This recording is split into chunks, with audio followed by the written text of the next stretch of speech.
Fans bola wajib tahu, ini aturan nonton Piala Dunia di Qatar.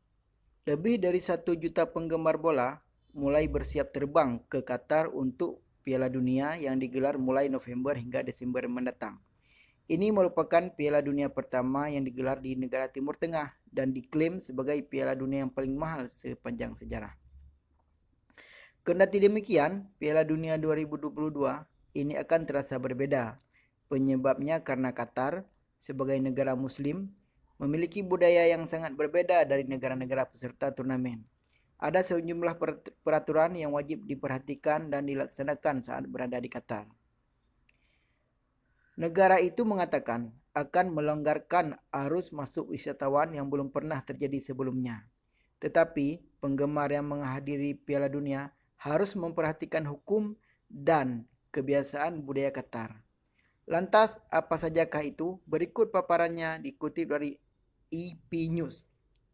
1. Alkohol.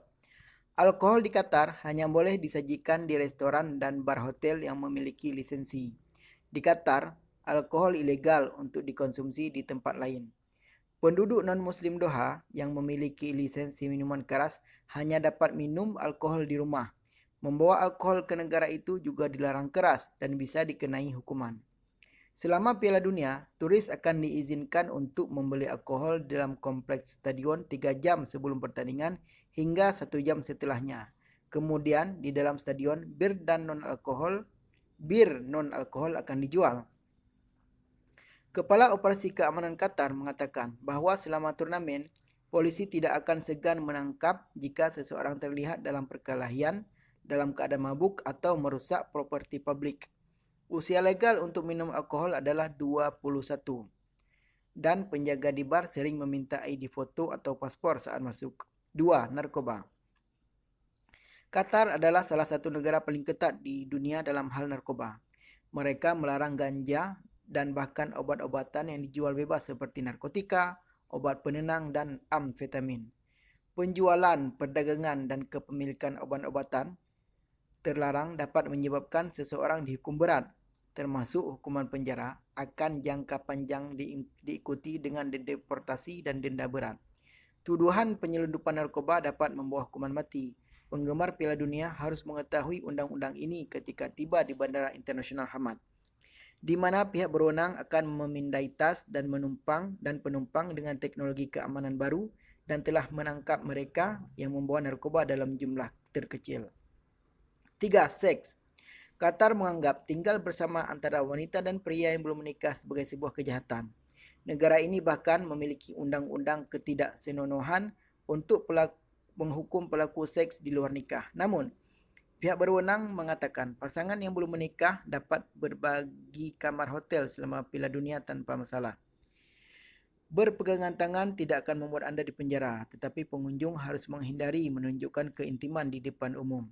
Hukum Qatar yang menyerukan hukuman penjara 1-3 tahun untuk orang dewasa yang dihukum karena hubungan seks atau seks gay atau lesbian konsensual. Cross-dressing alias memakai pakaian yang tidak sesuai gender juga dikriminalisasi. 4. Aturan berbusana. Situs web pariwisata pemerintah Qatar mendesak pria dan wanita untuk menunjukkan rasa hormat terhadap budaya lokal dengan menghindari pakaian yang terlalu terbuka di depan umum. Para pengunjung diminta untuk menutupi bahu dan lutut mereka. Mereka yang mengenakan celana pendek dan atasan tanpa lengan dapat dijauhkan dari gedung-gedung pemerintah dan mal. Wanita yang mengunjungi masjid di kota akan diberikan syal untuk menutupi kepala mereka. Lain cerita di hotel, di mana bikini bisa dikenakan dalam kolam renang hotel. 5. Pelanggaran lainnya. Mengacungkan jari tengah, terutama saat berurusan dengan polisi atau pihak berwenang lainnya, seseorang dapat ditangkap. Sebagian besar kasus kriminal di Qatar menghukum orang asing yang tidak mengetahui pelanggaran semacam ini.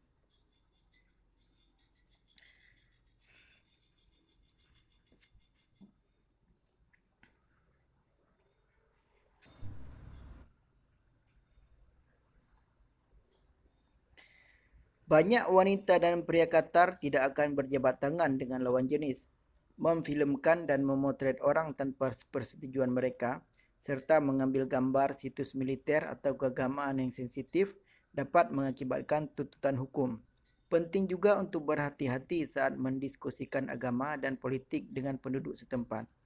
Menghina keluarga kerajaan bisa membuat Anda dipenjara. Menyebarkan berita palsu dan merugikan kepentingan negara adalah kejahatan serius. Sekian, jangan lupa subscribe, like, and share Ideal Journey. Assalamualaikum warahmatullahi wabarakatuh.